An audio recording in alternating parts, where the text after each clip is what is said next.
Who's waiting for who here? I hit record and I thought you were about to start. Maybe Okay, you you don't said you were hear looking me. for my bio. I wasn't sure what you were doing. Okay, yeah. The bio Okay, is in her in their invite, so please take it. cool. Hi, everybody.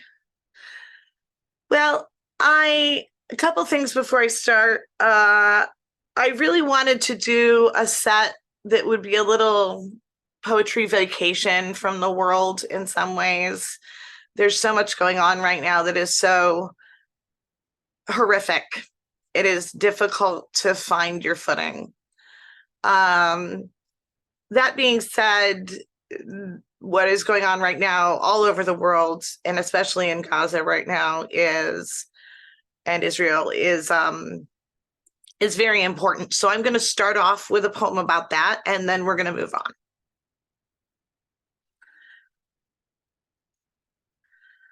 It is dark in Gaza, and we are playing cards in Pittsburgh, where we check our phones for news like each hour, like birds back to feeders full of antifreeze and grief. It is dark in Gaza now, while we play cards, gin rummy, because war is a game for children who believe that luck makes them heroes and misfortune is always deserved when they win. It is dark in Gaza today, because can anyone say? Is it the men who went rampaging, blood in the streets, cries of the women and children? Or is it the bombs falling? It is dark in Gaza, and we are playing cards and talking about Gaza and our friends who have family there and family in Israel, and all in a world where prophets have armies, ravening hordes both sides, every god alike, blood-stained hands against the huddled throngs. It is dark in Gaza. No, that's a lie. It is blazing there. Every fire, every flare, the scream of phosphorus like the screams of women and children spreading like oil slicks, like the wings of bombers, like the wings of brutal men, and death comes bright as sunlight. We are playing cards in Pittsburgh.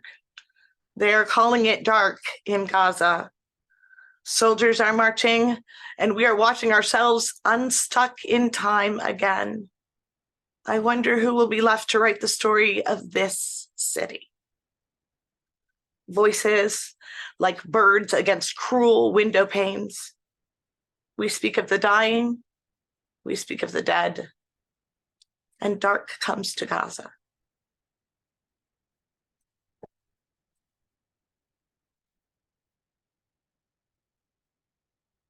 Thank you.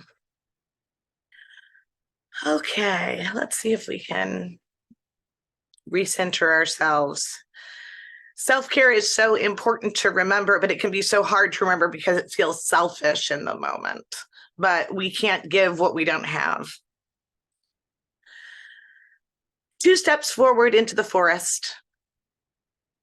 Light through tessellated tangles of brown skin and green blood, vitality and endurance, making of the air a shimmering net, capturing dust motes, small insects, and the footsteps of venturers.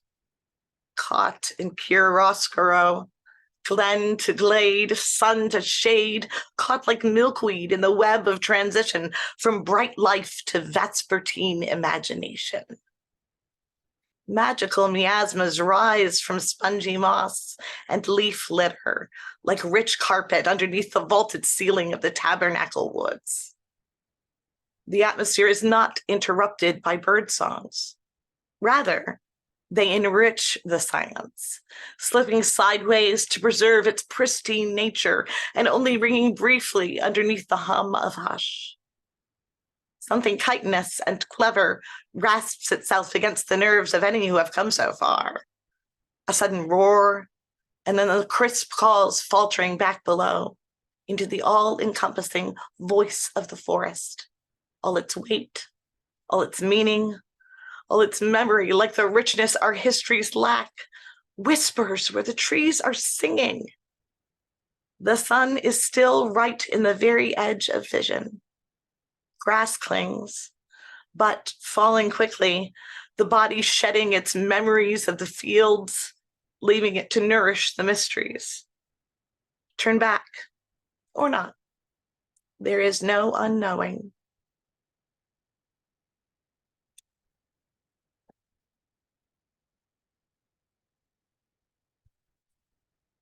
Thank you. I write a lot of the theme for today's sidereal musings is I write a lot of astrophysics into my writing.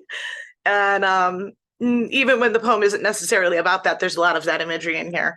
So this is an example. Ecstatic rituals. There has always been a rhythm to the life and flow of us, of our arms out, our legs kicking. There has always been the beat. There has always been the rhythm of the earth breathing, of the trees breathing, of the light and the mystery breathing, and the life. We step so carefully now, like too much weight will break the soil and send us diving core-bound, crushed. A firm foundation gives the illusion of permanence, folly in our shifting existence. How our bodies call us to wringing away our hard, even lines into bends, twists, and shapes out of daydreams, all moving at once. There's a sound to the rhythm of the beat of the beyond, and beyond is all of us. We're all breaking the boundaries set by our fear. We're unleashing, and this is the way of the dance. Music is the way we soak into deep pools of shadow, the way we sparkle in the spot, staggering scintillation, and the way we break bodies into beats, notes, and soul. We are everywhere the music flows. We show ways to the waves, to the world out beyond, where we give up our chains for unmaking. Bring in the night soaked in rich darkness and lights in the air, like night made concrete, like light that takes up space. The air so charged it glows in the soft, warm cacophony of the sound around us, made matter, made mortal, rising from the dark like revelation and carrying our hearts up. So even the peak of the grief of each fade into change makes us weep, makes us sing, and dancing we spin. Here we hold out our arms to the whole world, encompassing darkness, staggering light, and the mind to the body, to air, to the earth, and around the globe, spinning like a dancer as she kicks her hips to the beat of the bang, and the stars that sing are spinning. And it's all one single motion in those moments. In time, you're in concert, you're inside, and there is nothing else. Inside all of us, there is nothing that doesn't belong.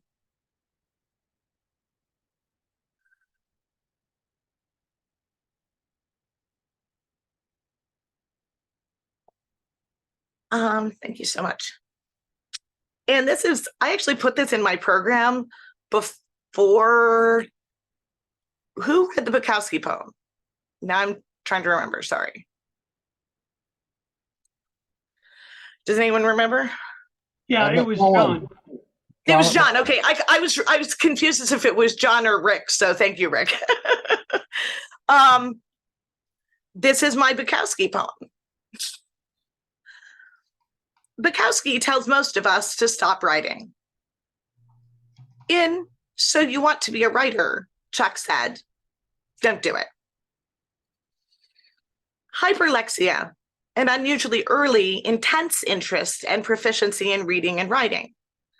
Dysgraphia, childhood deficiencies with the physical formation of writing. I could talk to you about neurodiversity and autism and comorbidities, but my mother probably said it best. They saw me writing, she said, reached from infant carrier to pen and grabbed. All my childhood drawing was row upon row of badly formed letters and numbers, punctuation scattered like dandelions in the wild meadow of my illegible hand. I was 2, 3, and could not yet make whole words, but I practiced and practiced this most magical of arts, determined to live in it. 4th grade or so, and I stopped being marked for bad handwriting as often. But then we learned cursive, and oh, how grateful I was for typing up homework in middle school. I still wrote, and I wrote, and I grew, and I wrote, and I worked not in writing, but never once stopping. The point is, fuck Bukowski. Art isn't supposed to be easy, a casual plaything that you can show off. Pour your pain in, your struggle. Battle your art for control. Tear line by line furrows in paper and ink and stone, your own skin, no matter how much it hurts, no matter how hard. Pull those words from the royal and cast them like thunderbolts onto the page. The oldest gods toil. They bear. They unleash. Feed their own livers to their gift. Don't fake your pathos by drinking yourself too stupid to put words together. Fuck destiny. Or whatever comes easy as breathing. Let it hurt. Put the blood into the gouges you've carved in your art. Do it.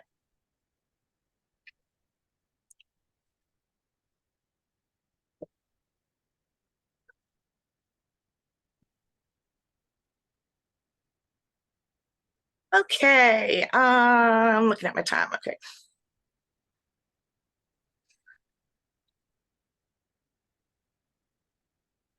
Okay. It's so, this has been a very serendipitous mic for me. Everyone's been kind of calling to mind things for me. Thomas, I'm so sorry to hear about your wife. When I was 40, I was given a terminal diagnosis. I was given about 10 years. This year, I'm getting some surgeries that might extend that, which would be really good. It's a new technique.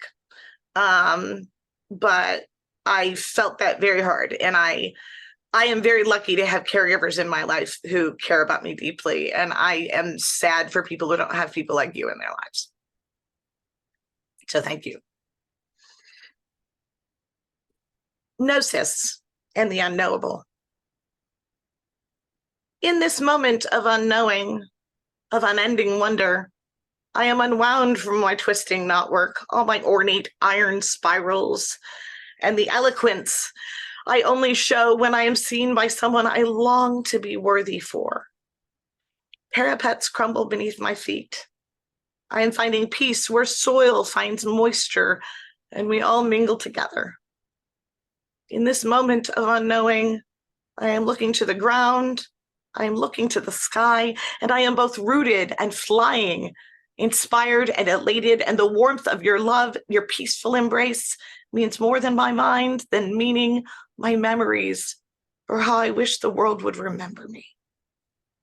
In this moment of unknowing, I am staggered by the song your stars make. I am breathlessly bewildered, and my own imagination fails and falls to the beauty of the truth. Beyond all being or unbeing, literal or metaphor, it's all real in your roiling eyes, and we are spinning, dancing delighted in spite of ourselves. In this moment of unknowing, I am called beyond the limits of my skin, the limitations of my stifled senses and wandering mind, of my boundaries and barriers and deepest, sharpest fears. I reach for your light, and oh, the farthest reaches of our lacework universe, resonant with all our many revolutions, dissolve me up and sweep me into forever.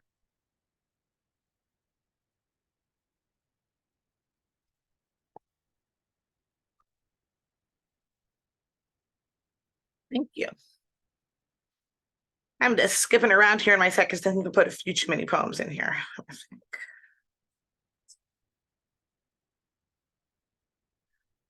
Okay, this is, I promised someone a poem about dreams, and I think I have a couple here.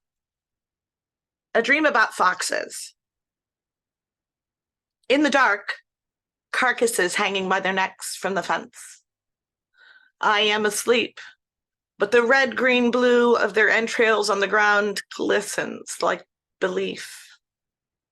Someone is speaking, and I strain to listen, but the drip, drip, drip of pooling fluids tightens around my head, blocking all other inconsequential sounds. The dream has its own language. It has the speech of little chittering insects and the whir of wings. It has the significance of decay. It transforms. Someone is speaking, but the tragic shreds of fur clinging to bone catch me. And again, I am watching corpses make flowers. I think these were foxes before. In the dark, someone is speaking. The foxes are melting into the earth. The words of the dream sublimate, fox into flower, rot into loveliness. I am awake.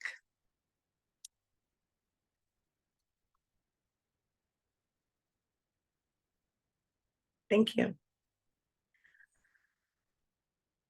This one is the previous one is actually about a literal dream I had. I have a series of poems called A Dream About. They're all actual transcriptions of dreams I have because I have bizarre dreams. This next one has dream in the title, at least. I dreamed of God and how to get there. I dreamed of God in the corner, and God is watching God make daisies for small insects. And God is watching God kill a child. And God is watching us dig deep as we can to bury all of our children like daisy seeds buried in dirt made of dead flowers. I dreamed God's voices are all our voices, the voices of our fellow tree creature stones and the voices of the stone trees on gathered planets around so many stars, and the voices of the stars between them and their worlds. I dreamed we were one, within God, within us. Is this the way we slid from the mind of God? Our ignition, our dissociation, and our downfall from godness and grace into fractured reality. And here it was, all in a bang, life, strife, time, and turmoil. Everything that God's wisdom had warned us of, every shredded certainty scattered to the pieces peace was made of once, before the beginning, before the wait, the word. God, I dreamed, believes God's self to be a billion trillion sparks, light and darksome electric absences, and space stuff and void stuff, all scattered to a wilderness of being, bright and shifting mists and novas, growth and change and change. There is no stillness and no unity here. We flee God, sacred sphere, and mourn our faults and fissures. What do they mean, these fragments of the infinite? Why does God feel closer when I focus on the fractals of a leaf? We so dimly see signs, fading, flowering, and flaming out, but nothing is created or destroyed. So I love us all now, as I love our rock and tree creature world, and our singing sun, and the vain deep dreaming of the cosmos and eternity, and us, one with God's joy, and how it will feel when we finally remember it.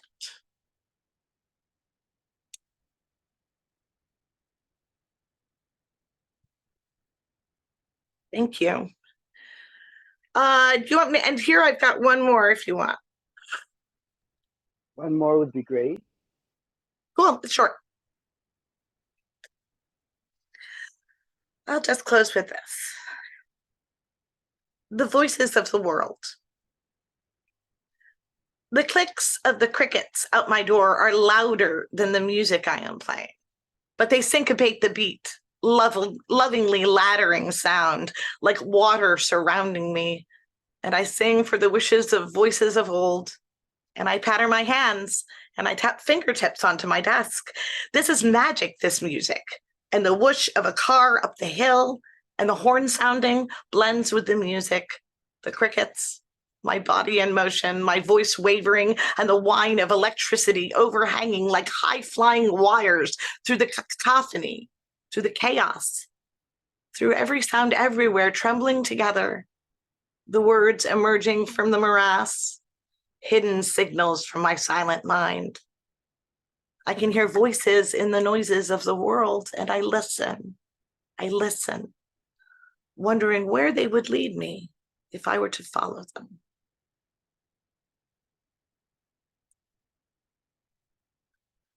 Thank you so much for having me.